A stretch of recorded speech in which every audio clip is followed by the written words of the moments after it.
जातीच्या आहेत, परंतु त्यांना बिर्याणी खाण्यात फार इंटरेस्ट असल्यामुळे त्या आज गैरहजर आहेत. बाळासाहेब आंबेडकर साहेब आगे पडो, हम तुम्हारे. नमस्कार, केबीसी न्यूजमध्ये आपलं स्वागत. वंचित बहुजन युवा आघाडी व सम्यक विद्यार्थी आंदोलन यांच्या वतीने विविध विद्यार्थी प्रश्नांना घेऊन समाज कल्याण आयुक्त महाराष्ट्र कार्यालय पुणे येथे आज सकाळी आंदोलन करण्यात आले. विद्यार्थ्यांच्या प्रलंबित असलेल्या शिष्यवृत्ती, वसतिगृहाचे प्रश्न, ECB, केंद्र आणि राज्य सरकारची शिष्यवृत्ती, कृषी PhD फॉलोशिप, अंगणवाडी कर्मचाऱ्यांचे थकीत वेतन आणि पेन्शन, पोषण आहार, OBC परराज्य विद्यार्थ्यांची शिष्यवृत्ती, परदेशी जाणाऱ्या मागासवर्गीय विद्यार्थ्यांची संख्या वाढवणे याबाबत अशा विविध प्रश्नांवर तसेच इयत्ता 11वीचे प्रवेश आणि आरक्षणाच्या आराखड्याप्रमाणे काटेकोर पालन करण्यात याव्या यासह विविध विद्यार्थी प्रश्नांवर वंचित बहुजन युवा आघाडी समाज कल्याण आयुक्त महाराष्ट्र राज्य पुणे कार्यालयावर दिनांक 15 सप्टेंबर 2022 रोजी भव्य आंदोलन करण्यात आले. समाज कल्याण आयुक्तांना पूर्वकल्पना देऊनही ते आज गैरहजर होते. त्याचा निषेध म्हणून आंदोलकांनी लहान मुलांच्या हस्ते सहाय्यक आयुक्तांना निवेदन दिले. तसेच समाज कल्याण आयुक्तालयाचे नाव बदलून सामाजिक अन्याय विभाग इथे अन्याय करून मिळेल असे बॅनर आयुक्तालयाच्या मुख्य प्रवेशद्वारावर झळकवले आहेत, परंतु त्यांना बिर्याणी खाण्यात फार इंटरेस्ट असल्यामुळे त्या आज गैरहजर आहेत. आणि त्याचा निषेध म्हणून वंचित बहुजन आघाडी, सम्यक विद्यार्थी आंदोलन, महिला आघाडी आणि वंचितच्या सर्व शाखांनी असा निर्णय घेतलेला आहे की बेजबाबदार लोकांशी बोलण्यासाठी वंचितचे पदाधिकारी जाणार नाही. त्याचा निषेध म्हणून आमचे 2 प्रतिनिधी जान्हवी शेलार आणि ओमकार कांबळे हे दोघेच जाऊन चर्चा करतील, त्यांना समज देतील की तुम्ही ताबडतोब आमच्या मागण्याच्या संदर्भातला निर्णय घ्या, अन्यथा पुढचं आंदोलन हे आझाद मैदानात असेल हे सांगण्यासाठी आमचे 2 प्रतिनिधी जाणार आहेत. तोपर्यंत इथली वाट आपण अडवून धरूयात. पोलीस येऊन, आयुक्त येतात, त्यांच्या वतीने आमच्याशी चर्चा करण्यासाठी कुणी येते हे पाहूयात. सरकारी अधिकाऱ्यांच्या मनाने यापुढे समाज कल्याण चालणार नाही, पार्टी चालणार नाही किंवा OBCची महामंडळं चालणार नाही. त्याच्या पुढचा निर्णय हा रस्त्यावर होईल आणि गेटवर घेऊ असं ठरवण्यासाठी आम्ही इथं थांबणार आहोत. आमच्या 2 प्रतिनिधींना आपण यापुढे इथे निवेदनासाठी पाठवतोय. तोपर्यंत आपण इथे चर्चा करू. आणि हे जे समाज कल्याण विभागाचं कार्यालय आहे हे समाज कल्याण विभाग नसून सामाजिक अन्याय विभाग आहे. म्हणून याचा नामफलकाचं आपण नामकरण करणार आहोत की महाराष्ट्रातल्या अनुसूचित जाती जमाती, OBC, अल्पसंख्याक, आदिवासी यांच्यावर अत्याचार करणारा हे विभाग असल्यामुळे या विभागाचं नाव बदलण्याचं आंदोलन इथं पदाधिकारी करतील आणि उर्वरित आपले 2 प्रतिनिधी निवेदन देण्यासाठी जाणार.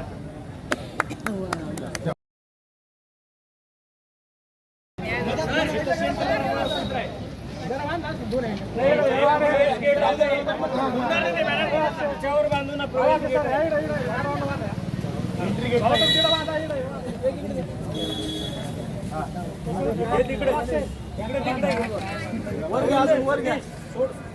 वंचित बहुजन आघाडीचा, वंचित बहुजन आघाडीचा,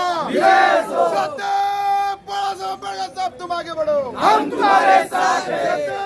बाळासाहेब आंबेडकर साहब तुम आगे बढ़ो, हम तुम्हारे साथ हैं. अरे मुर्दाबाद, मुर्दाबाद, इस शासन मुर्दाबाद, मुर्दाबाद, मुर्दाबाद, शासन मुर्दाबाद. जी मुल्ला, मैं इनका शुक्रिया अदा करता हूँ कि उन्होंने हम जैसे छोटे विद्यार्थी प्रतिनिधियों को भी आपके इस अजीम मंच से बोलने का मौका दिया. और दादा से भी मैं आपसे दरख्वास्त करता हूँ कि 2 मिनट में मेरा बोलना असंभव है, मुझे 5 मिनट दिया जाए प्लीज. देखिए, इस अजीम आंदोलन की आज बुनियाद रखी गई है वंचित की तरफ से. वंचित आज छात्रों के हक में उतरा है और यकीन मानिए 2024 में मैं मुस्लिम छात्रों की तरफ से आज यहाँ ये बात करता हूँ कि हम बाला साहब के साथ उतरेंगे. आज बाला साहब हमारे हक के लिए उतरे हैं, हम बाला साहब के साथ उतरेंगे. देखिए विजय, देखिए मेरे कुछ मुद्दे हैं. OBC भाइयों के लिए महाज्योति, SC और ST भाइयों के लिए बरडी, मराठा भाइयों के लिए सारथी, ऐसे कई संस्था है. लेकिन आप गौर कीजिए कि महाराष्ट्र में हम मुस्लिम अल्पसंख्यक और अक़लियत के तलबा और तालिब इल्म के लिए भी कोई ऐसी संस्था होनी चाहिए, ऐसा कुछ काम होना चाहिए कि हमारे बच्चे भी पढ़े, हमारे बच्चे भी IAS IPS और कलेक्टर बने। मैं आपको रिजल्ट बताना चाहता हूँ। एक अंसार शेख जो कि एक रिक्शा चलाने वाले का बच्चा है, घर के पास पैसा नहीं है, नौकरी करके पढ़ता है, पूरे हिंदुस्तान में 361वां रैंक लेकर आता है। अजरुद्दीन काजी 315वां रैंक लेकर आता है। कश्मीर से जुनैद तीसरे नंबर का रैंक लाता है। हम लोगों के पास अपॉर्चुनिटीज नहीं है, हम लोगों के पास सहूलतें नहीं है, फिर भी हम आज एडमिनिस्ट्रेशन में अपनी ढाप जमा रहे हैं। तो अगर हमको महाराष्ट्र प्रशासन एक अच्छी संस्था अल्पसंख्यक विद्यार्थियों को अगर प्रोवाइड करता है तो मुझे लगता है कि हम भारत की तरक्की में मुस्तकबिल में और बढ़ चढ़ कर हिस्सा ले सकते हैं। साथियों, मेरा दूसरा मुद्दा है कि मौलाना आजाद मंडल के वो जो मुस्लिम विद्यार्थियों ने कर्ज की अपील डाली है उसको जल्द से जल्द पूरा किया जाए। तीसरा है कि हर जिले में 200 विद्यार्थियों की क्षमता का, तलबा व तालिब इल्म की क्षमता का हॉस्टल बनाया जाए। हर मुस्लिम विद्यार्थी के लिए हर जिले के अंदर ये हॉस्टल रखना चाहिए।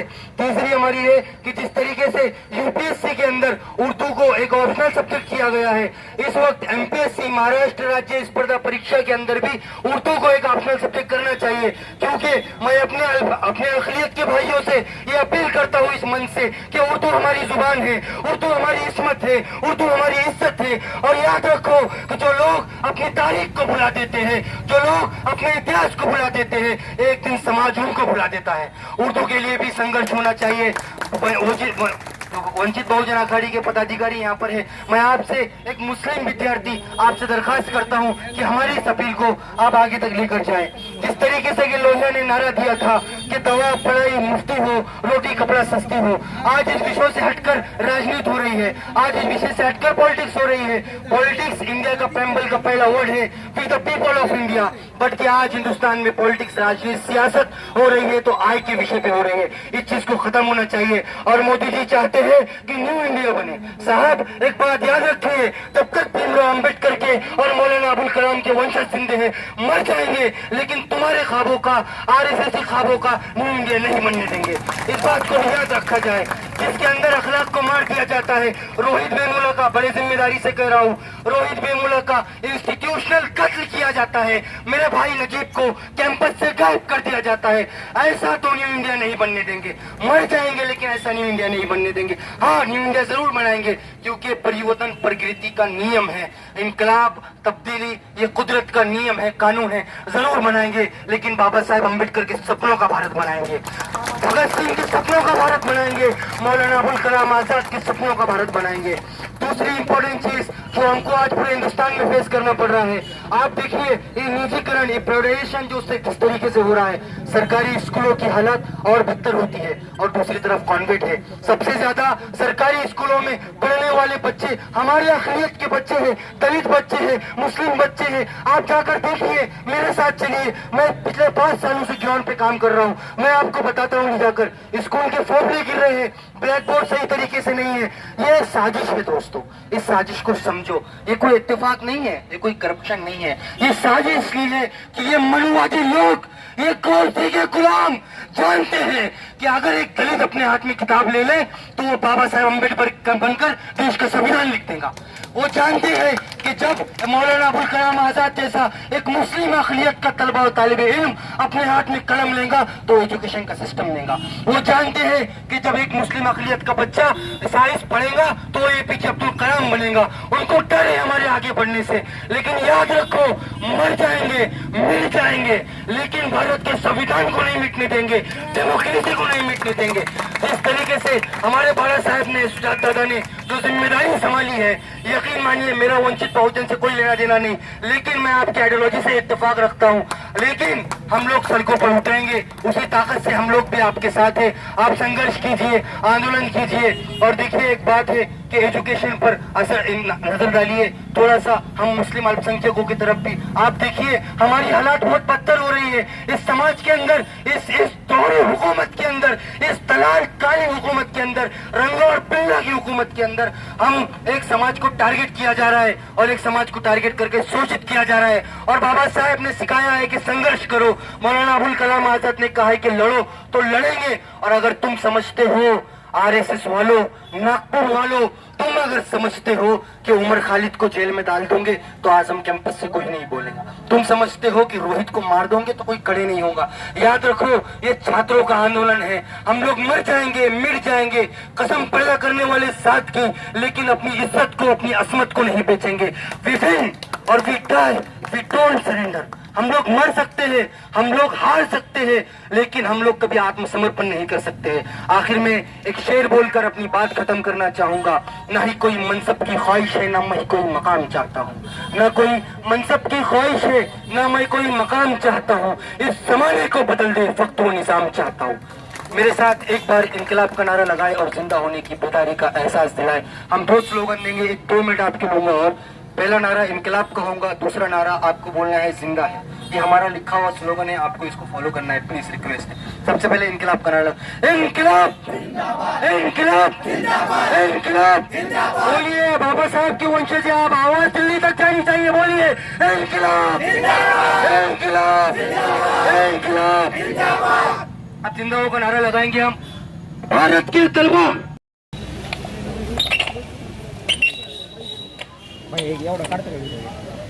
सर्वांना प्रथम जय भीम, जय भारत, जय शिवराय। मागील 2 वर्ष झाले स्वाधारचे योजनेचे पैसे अजूनही राज्य सरकार आम्हाला देत नाहीये। मग ते महाआघाडीचं सरकार असो किंवा युतीचं, सेना भाजपचं आत्ताचं शिंदे गटाचं सरकार असो किंवा फडणवीस सरकारचं असो, आम्ही 2 वर्ष गेले स्वाधारसाठी आणि ओबीसीच्या शिष्यवृत्तीसाठी लढतो आहोत, परंतु सरकारला आमच्याकडे बघण्यासाठी वेळ नाही। कालच राज्य सरकारने नवीन धोरण काढलं होतं, ओबीसीची शिष्यवृत्ती घालवण्याचा जो प्रयत्न काढला, जो परदेशी महाराष्ट्राच्या बाहेर शिकायला जातो ओबीसी त्यांची शिष्यवृत्ती रद्द करण्याचा हा शिंदे आणि फडणवीस सरकारचा डाव अत्यंत निर्लज्जास्पद डाव आहे। हा डावाला आम्ही सम्यक विद्यार्थी आंदोलनाचा विरोध आहे, कारण हे पैसे नाही तुमच्या कोणाचे आहेत, हे लोकांच्या खर्चातून, लोकांच्या टॅक्स मधून हा विद्यार्थ्यांना पैसा मिळत असतो। त्यामुळे याच्यावर विद्यार्थ्यांचा हक्क आहे आणि स्वाधारचे पैसे आहेत ते पूर्णपणे विद्यार्थ्यांना मिळाले पाहिजे, ही देखील सम्यक विद्यार्थ्यांची मागणी आहे। याच्यासोबतच मी मुस्लिम विद्यार्थ्यांना आवाहन करतो, तुम्ही जोपर्यंत काँग्रेस राष्ट्रवादीला घरचा आहेर देणार नाही तोपर्यंत तुमचा जो मायनॉरिटीचा प्रश्न आहे तोपर्यंत अद्याप सुटणार नाही। त्यामुळे तुम्हाला वंचित बहुजन आघाडी हाच पर्याय राहील आणि सम्यक विद्यार्थी आंदोलन हा पर्याय राहणार आहे। त्यामुळे मायनॉरिटीच्या ज्या विद्यार्थी आहेत त्यांनी येत्या काळात वंचितच्या पाठी खंबीरपणे उभं राहिलात तरच तुमचा मायनॉरिटीचा प्रश्न आम्ही मार्गीच लावू, अन्यथा तुम्हाला असाच काँग्रेस आणि राष्ट्रवादी धाडात देईल आणि तुम्हाला मागोमाग ठेवे। आणि गेली कित्येक वर्ष स्वाधारचा प्रश्न आहे, स्वाधार आम्हाला का मिळत नाहीये, आरटीईचा प्रश्न आहे। आम्ही 2 वर्ष झालं आरटीईची मागणी करतो, जी 25% अट केलेली आहे ती 25% अट शिथिल करून 50% आरटीईच्या माध्यमातून विद्यार्थ्यांना मिळालं पाहिजे। यासोबतच जे काही नवीन शैक्षणिक धोरण राबवण्याचा जो राज्य सरकारचा डाव आहे, राज्य सरकार आणि केंद्र सरकारचा जो डाव आहे याच्या विरोधात देखील आमचा विरोध आहे। राज्य सरकारला पूर्णपणे अधिकार आहेत की युजीसीचे जे काही नियम आहेत ते राबवण्याचा, परंतु केंद्र सरकारने नवीन जी राष्ट्रीय 2020 जी नीती आणलेली आहे ही विद्यार्थ्यांच्या विरोधात आहे।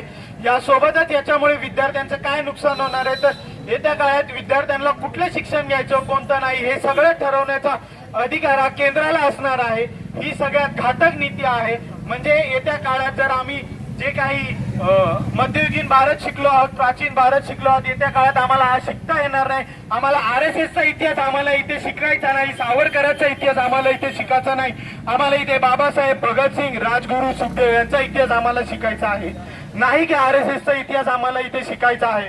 त्यामुळे हे काही नवीन एज्युकेशन पॉलिसी जे सरकारने राबवण्याचं ठरवलेलं आहे ते लवकरात लवकर रद्द करावं, अन्यथा सम्यक विद्यार्थी आंदोलन जसं 2018ला दिल्लीपर्यंत आंदोलन घेऊन गेलं होतं त्याचप्रमाणे येत्या 2020 राष्ट्रीय शैक्षणिक धोरणाच्या विरोधात दिल्लीपर्यंत आंदोलन घेऊन जाण्यासाठी मागे पुढे पाहणार नाही। त्यामुळे लवकरात लवकर राज्य सरकार आणि केंद्र सरकारने हा जो काही सम्यक विद्यार्थी आंदोलनाचा निरोप आहे लवकरात लवकर मान्य करावा आणि हा नवीन नॅशनल एज्युकेशन पॉलिसी 2020 आहे हे पूर्णपणे रद्द करावी। ही फक्त भांडवलशाहीच्या विरोधात आहे। येत्या काळात जो फक्त पैसा असेल तोच विद्यार्थी शिकू शकतो, बाकीच्या गरीब झालेले हे जे काही जनसामान्य लोक इथे उभे आहेत जनसामान्य विद्यार्थी उभे आहेत त्यांना शिक्षणापासून लांब ढकलण्याचा केंद्र आणि राज्य सरकारचा डाव आहे हा आम्ही हाणून पाडू आणि लवकरच दिल्लीपर्यंत हा जर नवीन एज्युकेशन पॉलिसी रद्द नाही केली तर 2018ला नॅशनल एज्युकेशन पॉलिसीला विरोध केला होता त्याचप्रमाणे 2020 पॉलिसीला आम्ही दिल्लीपर्यंत मोदी सरकारला घेरल्याशिवाय राहणार नाही. इथेच थांबतो. जय भीम, जय भारत, जय शिवराय. सम्यक विद्यार्थी आंदोलनाचा जय भीम. मित्र हो, आज आपण पाहिलं असेल मागील 2 वर्षापासून जे विद्यार्थ्यांचे प्रलंबित प्रश्न होते त्यासाठी वंचित बहुजन युवा आघाडी आणि वंचित बहुजन आघाडीची स्टुडंट विंग असणारी सम्यक विद्यार्थी आंदोलन यांच्या माध्यमातून या शासनाला प्रशासनाला सातत्याने आपण पत्रव्यवहार करून देखील जो प्रतिसाद त्यांच्याकडून आपल्याला प्राप्त होत नव्हता त्याचा निषेध म्हणून आणि विद्यार्थ्यांच्या हक्कासाठी एक आवाज बुलंद करण्यासाठी आपण इथे एकत्र जमलोत. आपण पाहिलं असेल की आयुक्त आंदोलनाच्या दराऱ्यानं पळून गेले, परंतु आपली लढाई इथं थांबणार नाही. इथं मी पक्षाच्या वतीनं आपल्याला शब्द देतो, येणारा काळ विद्यार्थ्यांच्या हितासाठी वंचित बहुजन युवा आघाडी आणि सम्यक विद्यार्थी आंदोलन हातात हात घालून विद्यार्थ्यांच्या समस्या सोडवल्याशिवाय राहणार नाही एवढं मी आपल्याला वचन देतो. आणि या आंदोलनात सहभागी झालेले सर्व विद्यार्थी प्रतिनिधी, महिला आघाडीच्या पदाधिकारी, सम्यक विद्यार्थी आंदोलनाचे पदाधिकारी, वंचित बहुजन युवा आघाडीचे पदाधिकारी आणि वंचित बहुजन आघाडीच्या सर्व पदाधिकाऱ्यांचं शतशः आभार मानतो. थांबतो. धन्यवाद. जय भीम. आजचा कार्यक्रम संपला असं जाहीर करतो. वंचित बहुजन युवा आघाडी. आपल्या परिसरातील नवनवीन बातम्या पाहण्यासाठी KBC न्यूज चॅनलला लाईक करा, सबस्क्राईब करा. आपल्या परिसरातील बातमी देण्यासाठी खालील व्हॉट्सअप क्रमांकावर संपर्क करा.